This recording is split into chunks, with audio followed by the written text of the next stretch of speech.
अब हमारे पहले कॉलर जो फास्टेस्ट फिंगर फर्स्ट वाले कॉलर हैं हमारे जुड़ गए हैं। रवि जी हमारे साथ जुड़े हैं छत्तीसगढ़ से। रवि जी बहुत स्वागत है आपका 18 स्वदेश पर। क्या सवाल है आपका, क्या पूछना चाहते हैं आज आप? इसमें कि एंथम बायोसाइंसेस है, मेरे पास 52 शेयर्स है at the rate of 570 sir IPO मिले थे सर। एलजी के सर 26 शेयर्स है, वो भी सर आईपीओ में ही मिला था 2140 के रेट पे है सर। और सर भारत कोकिंग कोल्स के सर मेरे पास 1200 शेयर्स है, वो 23 रुपए के शेयर 23 रुपए के रेट पे है। और सर आईसीआईसीआई प्रूडेंशियल एएमसी के सर 12 शेयर्स है, वो भी 2165 सर, सब आईपीओ वाले हैं। मैं सर 2 से 3 साल के लिए पीओ जानना चाहता हूँ सर। सारे आईपीओ वाले इन्वेस्टमेंट्स हैं और 4 शेयर जी इन्होंने बताए। हम एक एक करके जो है वो सारे शेयरों पर राय लेते हैं। आईपीओ की प्राइसिंग है इनकी। एंथम जी बायोसाइंसेस से शुरुआत करते हैं।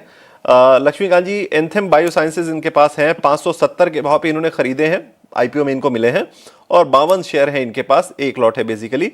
629 पर इस वक्त शेयर जो है वो चल रहा है। अब देखिए, अगर परफॉर्मेंस देखें तो पिछले 1-2 महीने में 7-8% का नेगेटिव रिटर्न ही दिया है इस कंपनी ने। गिरावट दिख रही है, क्या करना चाहिए इनको, क्या सलाह होगी एंथम बायोसाइंसेस पे? फिर एक एक करके इनके बाकी शेयर्स पर भी हम आपसे सलाह लेंगे। देखिए, गिरावट तो अभी फिलहाल पूरे मार्केट में दिख रही है। हालांकि इस शेयर की अगर बात करें तो एक स्विंग लो के ऊपर फिलहाल ट्रेड करता हुआ दिखाई दे रहा है, बट मेजर रिकवरी आने में थोड़ा सा टाइम लग सकता है। बट जैसा कि उन्होंने बताया, इनका जो निवेश का जो टाइम है वो काफी लंबा है। तो मुझे लगता है कि एंथम बायोसाइंस को ये होल्ड कर सकते हैं। जो अब नेक्स्ट सपोर्ट जो खास तौर से देखने को मिल रहा है वो 580 590 का है। और मुझे लगता है कि अगर इसको होल्ड करते हैं, क्योंकि मार्केट इतना गिरा है पर ये स्टॉक्स ने अपने अभी प्रीवियस स्विंग लो के ऊपर ही ट्रेड कर रहा है, तो रिलेटिवली ये स्टॉक में एक स्ट्रेंथ तो देखने को मिल रहा है। हालांकि आज के सेशन में 2.4% डाउन भी है, बट ओवरऑल जो सेंटीमेंट है, मुझे लगता है कि अगर स्टेबिलिटी इस स्टॉक में मिलती है तो पॉजिटिव ही देखने को मिल सकता है। तो मुझे लगता है कि 580 के स्टॉप लॉस के साथ इनको होल्ड करने की सलाह रहेगी। और ये ब्रेक थ्रू का इंतजार कर सकते हैं, जो कि मिलने के चांसेस हैं जब ये स्टॉक अपने प्रीवियस स्विंग हाई के ऊपर ट्रेड करना स्टार्ट करेगा। वो भी फिलहाल आते हुए दिखाई दे रहे हैं 680 के ऊपर निकलता है तो फिर एक फ्रेश बाइंग मोमेंटम इस स्टॉक में ट्रिगर हो सकता है, जो कि इसको 750 780 तक भी पहुंचा सकता है। तो अभी फिलहाल के लिए तो 580 के स्टॉप लॉस के साथ इनको होल्ड करने की सलाह रहेगी। बिल्कुल, तो ये सलाह जो है वो 580 के स्टॉप लॉस के साथ आप इसको होल्ड कीजिए और जब एक जो फ्रेश जो है वो तेजी देखने को मिलेगी तो आपको अच्छे खासे रिटर्न भी देखने को मिल सकते हैं। लक्ष्मीकांत जी ने जो लेवल्स बताए, खासकर 580 के स्टॉप लॉस का जो लेवल उन्होंने बताया, वो निश्चित तौर पे आप नोट करके रखिए, उस पर ध्यान रखिए। चलिए, 2 और शेयर इनके पास हैं। आईसीआईसी प्रूडेंशियल, इन्होंने आईपीओ में ही मिले हैं इनको 2165 के भाव पे 12 शेयर है इनके पास। और एलजी इलेक्ट्रॉनिक्स, ये भी आईपीओ में ही मिले इनको 1140 के भाव पे 26 शेयर है इनके पास। इन दोनों कंपनियों पे क्या राय होगी आपकी रवि लक्ष्मीकांत जी? देखिए, आईसीआईसीआई प्रूडेंशियल की अगर बात करें तो यहाँ पर भी ये स्टॉक अपने प्रीवियस स्विंग लो के आसपास ट्रेड करता हुआ दिखाई दे रहा है, जो कि अभी 525 के आसपास है। तो अगर 525 के लेवल्स अगर टूटते हैं तो हमें यहाँ पर फर्दर गिरावट देखने को मिल सकती है। नेक्स्ट साइकोलॉजिकल सपोर्ट हम 500 का बोल सकते हैं यहाँ पर। बट मुझे नहीं लगता है कि 500 के लेवल्स को तोड़ेगा। मुझे लगता है कि वहां से फिर कुछ स्टेबिलिटी आईसीआईसीआई प्रूडेंशियल में देखने को मिल सकती है। तो मुझे लगता है कि अगर वहां पे कोई रिवर्सल फॉर्मेशन बनता है तो वहां पर फिर से एक बार हम बाइंग के लिए सोच सकते हैं। तो इनको एक बार फिर से रिव्यू करना पड़ेगा कि 500 किस जोन के आसपास किस तरीके के फॉर्मेशन हमें देखने को मिलते हैं। बट अभी भी मैं इनको 495 के स्टॉप लॉस के साथ इसको होल्ड करने की सलाह दूंगा। अगर ये इसको डिफेंड कर ले जाता है तो हमें एक पुल बैक मूव यहाँ पर आईसीआईसीआई पोटेंशियल में भी देखने को मिल सकता है। वहीं पर बिल्कुल। अगर हम एलजी इलेक्ट्रॉनिक्स की बात करें तो इसका आईपीओ तो रिसेंटली आया था, ज्यादा डेटा तो नहीं है, बट जितना भी डेटा है तो उसके हिसाब से यहाँ पर एक स्ट्रेंथ देखने को मिल रही है। इमीडिएट सपोर्ट या मैं कहूँ इमीडिएट सपोर्ट तो के आसपास ही ट्रेड कर रहा है, बट जो नेक्स्ट सपोर्ट है 1390 का है। मुझे लगता है कि यहाँ पर भी एक रिलेटिवली स्ट्रेंथ देखने को मिल रही है अगर हम अदर इंडाइसेस से कंपेयर करते हैं इस स्टॉक को। तो यहाँ पर भी इनको होल्ड करने की सलाह रहेगी। स्टॉप लॉस मैं सजेस्ट करूंगा 1390 का। और उस स्टॉप लॉस के साथ होल्ड कर सकते हैं। मेजर ब्रेक थ्रू स्टॉक में आने की उम्मीद है जब ये स्टॉक अपने प्रीवियस जो मूविंग एवरेजेस हैं जो भी फिलहाल देखने को मिल रहे हैं 1570 1600 जोन के आसपास, तो अगर उसके ऊपर ये ट्रेड करना स्टार्ट करेगा तो एक अच्छा खासा ब्रेक थ्रू देखने को मिल सकता है। उसके बाद यहाँ पे फ्रेश बाइंग मोमेंटम भी देखने को मिलेगा एलजी इलेक्ट्रॉनिक्स में। बिल्कुल। तो ये तमाम 3 शेयर जो है वो उस पर राय रवि जी को मिलती हुई लक्ष्मीकांत जी की तरफ से, और आपको एकदम क्लियर स्टॉप लॉसेस और जो टारगेट्स हैं वो दे दिए गए हैं। आप उसे नोट डाउन कर लीजिए और उसके हिसाब से ही अपने ट्रेड कीजिए। चलिए, अब एक और कॉलर हमारे साथ जुड़ गए हैं। मुकेश जी हमारे साथ जुड़े हैं नोएडा से। मुकेश जी, गुड आफ्टरनून, बहुत स्वागत है आपका ईटी नाउ स्वदेश पर। क्या सवाल है आपके पास, कौन से शेयर पर आप पूछना चाहते हैं सवाल आज? सर मेरे पास मोतीलाल ओसवाल फाइनेंस के 100 शेयर हैं 675 के रेट पर, और उसमें मुझे क्या करना है सर? इन्वेस्टमेंट पर्पज से लिया था।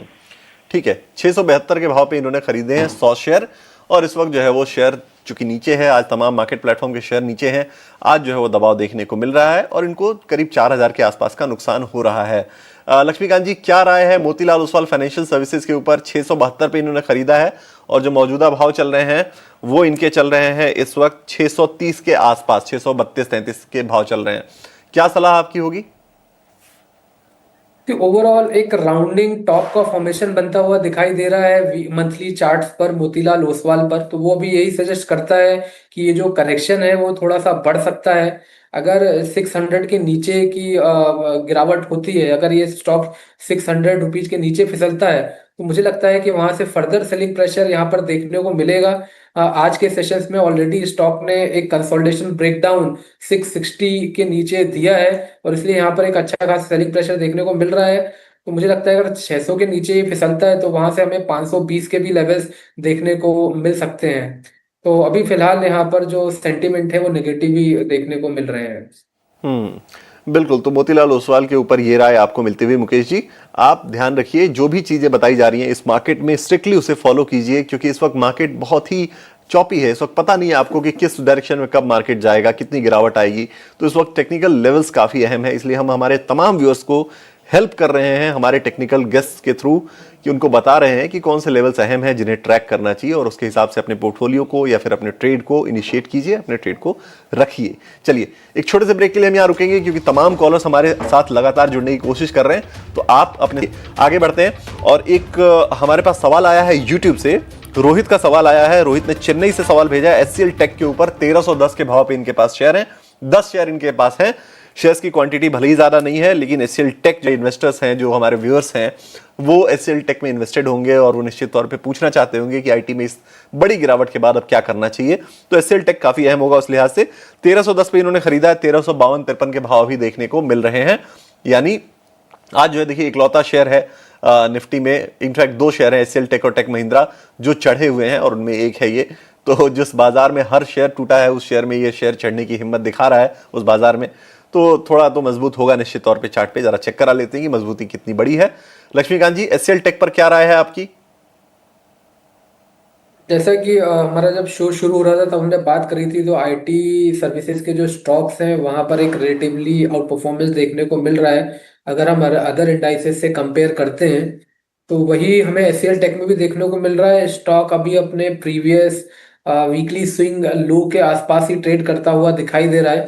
हालांकि जो ओवरऑल जो सेंटिमेंट है वो यहाँ पर भी वीक है, बट शॉर्ट टर्म ट्रेडर के लिए मुझे लगता है यहाँ पर एक अपॉर्चुनिटी देखने को मिल रही है। एचसीएल टेक में भी और टेक महिंद्रा में भी अगर लोअर लेवल्स इंटैक्ट रहते हैं, खास तौर से एचसीएल टेक में जो कि 1290 1300 के आसपास दिखाई दे रहे हैं, तो एक short term pull back move हमें यहाँ पर देखने को मिल सकता है 1400 लेवल का। लॉन्ग टर्म इन्वेस्टर को थोड़ा सा होल्ड करना पड़ेगा। अगर मुझे लगता है कि आने वाले सेशन में एक वीकली क्लोज 1400 के ऊपर होता है तो वहां से एक रिबाउंड देखने को मिलेगा स्टॉक में। देन आफ्टर वहां पर हमें 1600 तक के लेवल्स उसके बाद फिर देखने को मिल सकते हैं। But for the swing trader मुझे लगता है कि जिनको बाइंग की अपॉर्चुनिटी तलाशनी है तो वो एक अच्छा विकल्प हो सकता है एचसीएल टेक और टेक महिंद्रा आज के सेशंस में, जहां पर बाइंग रिकमेंड किया जा सकता है with their immediate swing low. HCL Tech में वो जो इमीडिएट स्विंग लो है वो 1290 के आसपास आता हुआ दिखाई दे रहा है। बिल्कुल। तो ये रहा एचसीएल टेक के ऊपर आती हुई चलिए इस बीच एक और सवाल हमारे पास यूट्यूब से ये आया है। आकांक्षा का सवाल आया है दिल्ली से, और इन्होंने खरीदा है इंडिगो।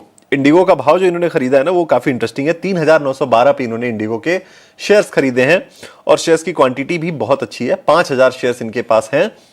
इस वक्त जो भाव इंडिगो का चल रहा है, आज अच्छी खासी गिरावट देखने को मिली है, तो नुकसान तो इनको हो रहा है, और नुकसान जो है वो करीब 9,500 रुपए का इनको हो रहा है, लेकिन भाव इनका काफ़ी अच्छा है। और आज देखेंगे ना अगर आप, तो दो ब्रोकरेजेस की, बड़े दिग्गज ब्रोकरेजेस की रिपोर्ट आई थी।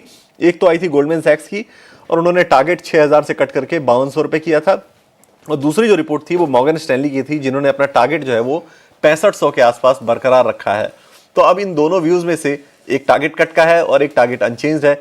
इन दोनों व्यूज में से चार्ट्स कौन से व्यू का समर्थन करते हैं, ये जरा हम लक्ष्मीकांत जी से चेक कराते हैं। लक्ष्मीकांत जी जरा चेक कीजिए इंडिगो के चार्ट्स क्या कहते हैं। 3,912 के भाव पे इन्होंने खरीदा है, 3,910 चल रहा है, यानी जहां खरीदा है वहीं पे है शेयर। अभी 5,000 शेयर है इनके पास। देखिए अभी जिस तरीके से मार्केट में सेंटिमेंट देखे जा रहे हैं उस हिसाब से स्टॉक्स में भी वीकनेस बना हुआ है। डेली के चार्ट्स में इसने अपना जो प्रीवियस स्विंग लो था 4,035 का, उसके नीचे अभी फिलहाल ये ट्रेड करता हुआ दिखाई दे रहा है। और अभी भी अगर हम इसके शॉर्ट टर्म टाइम फ्रेम पे भी नजर डालें तो वहां पर भी ऐसा कुछ रिवर्सल पैटर्न बनता हुआ नहीं दिखाई दे रहा है। तो ओवरऑल जो सेंटिमेंट है यहाँ पर भी वीक दिखाई दे रहा है। मुझे लगता है कि अगर ये जल्दी से 4,100 के लेवल के ऊपर सस्टेन नहीं होता है तो यहाँ पर भी सेलिंग प्रेशर बढ़ सकता है। जो नेक्स्ट सपोर्ट है अभी फिलहाल 3,625 के आसपास आता हुआ दिखाई दे रहा है। वहां पर हमें 200 वीक मूविंग एवरेजेस के लेवल्स भी कोइंसाइड हो रहे हैं, तो मुझे लगता है कि वहां तक एक गिरावट देखने को मिल सकती है। तो ओवरऑल सेंटिमेंट भी अभी फिलहाल यहाँ पर वीक ही दिखाई दे रहे हैं। हो गया, ओके। चलिए, तो ये राय इंडिगो के ऊपर काफ़ी अहम इसलिए भी है क्योंकि तमाम व्यूअर्स जो है वो इंडिगो के ऊपर राय चाहते हैं कि इस वक्त क्या किया जाए, इस गिरावट में इंडिगो में क्या किया जाए, तो ये राय काफ़ी अहम होगी। चलिए, एक और व्यूअर हमारे पास हैं आकाश। आकाश जो है वो मुंबई से सवाल भेज रहे हैं। इनके पास RIL के शेयर हैं, और शेयर इनके पास हैं 1565 के भाव पे। क्वांटिटी जो है वो 300 शेयरों की है इनके पास। RIL 1565 के भाव पे 300 शेयर। और इस वक्त जो अगर आप देखेंगे तो RIL के भाव जो है वो इनके निश्चित तौर पे इनकी खरीदारी के भाव से काफ़ी नीचे आ चुके हैं। आप रिलायंस इंडस्ट्रीज का चार्ट लाइए स्क्रीन पर तो आपको अंदाजा लगेगा कि 1,400 रुपए के आसपास भाव आ चुके हैं। इस वक्त 1,399 का भाव देखने को मिलेगा। देखिए, लॉस इनको करीब करीब 50,000 के आसपास का हो गया है। क्या करना चाहिए लक्ष्मीकांत जी? RIL वैसे तो दिग्गज कंपनी है, लेकिन गिरावट दिखा रही है। जब से ये क्राइसिस शुरू हुआ है क्रूड को लेकर, तब ज्यादा असर इस पे पड़ा है। ये गिरावट लगातार दिखा रही है। देखिए फिलहाल ये एक रेंज बाउंड ट्रेड के साथ मतलब बैंड में ट्रेड करता हुआ दिखाई दे रहा है स्टॉक। अपर साइड के जो रेजिस्टेंस है वो दिखाई दे रहे हैं 1,470 से लेकर 1,500 जोन के आसपास, और जो सपोर्ट है वो भी फिलहाल आता हुआ दिखाई दे रहा है 1,300 के आसपास। तो काफी लंबे समय से ये जो स्टॉक है 1,500 से लेकर 1,300 के बैंड में ही ट्रेड कर रहा है। बट जिस तरीके से हमें अदर स्टॉक्स और सेक्टर में वीकनेस देखने को मिल रही है, अभी फिलहाल ऐसी वीकनेस हमें रिलायंस में देखने को नहीं मिल रही है। अगर इनका थोड़ा लंबा अवधि का नजरिया है और ये स्विंग के हिसाब से ट्रेड नहीं कर रहे, स्विंग ट्रेड के हिसाब से, तो यहाँ पर मुझे इनको होल्ड रखने की सलाह रहेगी। जब तक स्टॉक 1,300 के ऊपर, रिलायंस 1,300 लेवल के ऊपर सस्टेन करता है, तब तक हम मेजर रिकवरी की उम्मीद कर सकते हैं। और अगर हमें 1,500 के ब्रेकआउट के आने वाले समय अगर ये 1,500 के लेवल्स को तोड़ता है, फिर यहाँ पर हमें अच्छे खासे बुलिश मोमेंटम देखने को मिलेंगे। उस दौरान स्टॉक फिर 1,620 1,650 तक का पहुंचने तक का पोटेंशियल रखता है। बट उसके लिए हमें देखना होगा कि 1,300 के लेवल्स के ऊपर इसके जो प्राइजेस है वो ट्रेड करते रहने चाहिए। देन आफ्टर हम इस ब्रेकआउट का एक्सपेक्टेशन रख सकते हैं। बिल्कुल, तो ये राय आपको आती हुई RIL के ऊपर। लक्ष्मीकांत जी, इसी के साथ बहुत शुक्रिया, आज आपने समय निकाला और तमाम शेयरों पर, सेक्टर्स पर और मार्केट पर अपनी राय दी। बहुत शुक्रिया इसके लिए।